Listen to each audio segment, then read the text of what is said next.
Om Shanti. Om Namo Bhagavate Vasudevaya.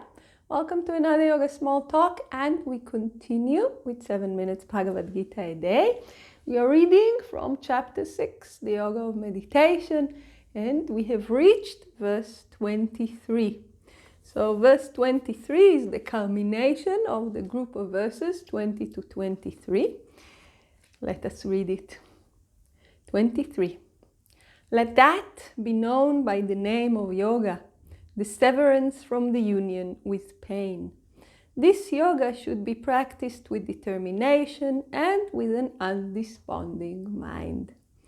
So the word that refers to all that was described in verses 20 to 23.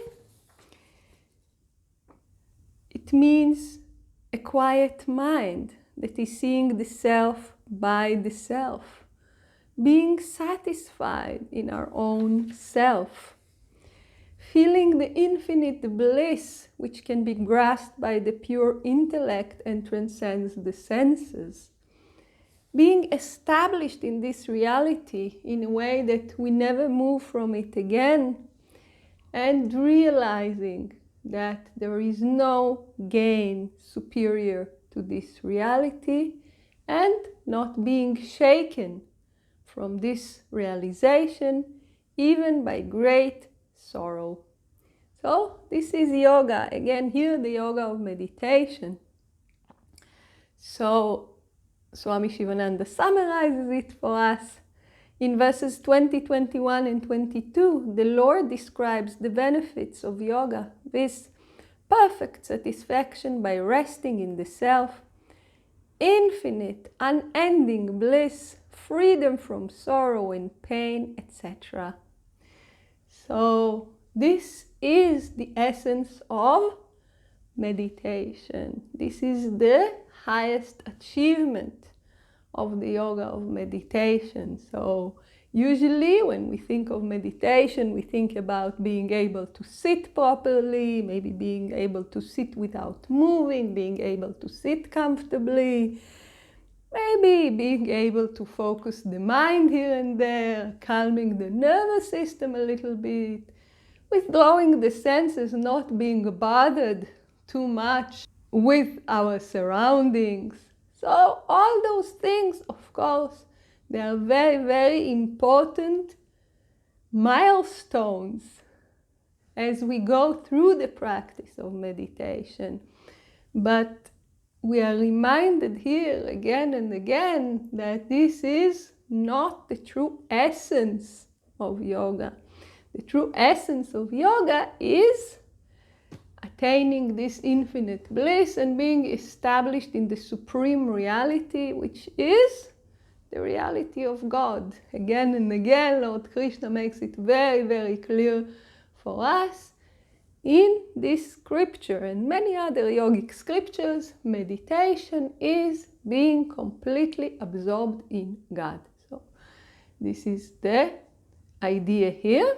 And another thing that's very important that's coming up from this verse, what is yoga? So definitions for yoga are given throughout the Bhagavad Gita, and usually it is about union with the Supreme. But here we are getting a little bit of a clarification. Let it be known by the name of yoga, the severance from the union with pain. And this is a very, very, very important point to understand, because here Lord Krishna puts it to us very, very, very clearly. Without meditation, our default mode is pain. Before we come to the spiritual path, before we start developing discrimination and dispassion, usually for most people, they see reality as a mixture of some happy moments, some less happy moments, and this kind of a mixture, and we are not in union with any of them. But here Lord Krishna tells us very clearly, if you are not meditating. The default mode is pain.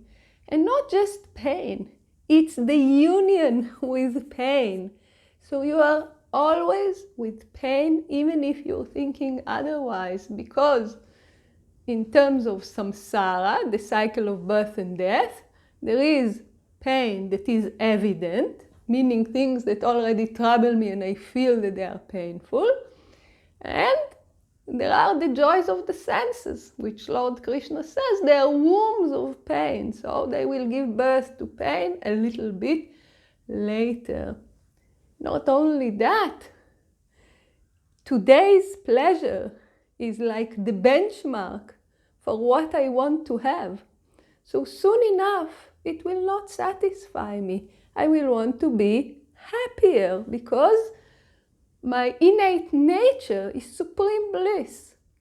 So I always want to be a little bit happier. More, more, more. So I'm always having this little lacking of happiness. Even if for some of us we are fairly in good shape and today we feel that we are happy, tomorrow we will want to be happier. Or if something will happen to this happiness because it depended on something or somebody, then it will really be a downfall. So here it is made very, very, very clear for us. Before you are meditating, for all the reasons that were explained and will be explained again and again, about the defects in the joys of the senses and in attachments and in desires, because of all those things, before you can meditate, meaning before you can separate yourself from them and find the bliss inside, it is a union with pain. It's always there. And it's a very beautiful meditation, not to get us depressed, but to get us inspired and to get us motivated and to make us realize more and more what it is that's really described in all the yogi scriptures. And this is the first half of the verse, and the second half we will discuss in the next teachings. So please join us. Om Shanti.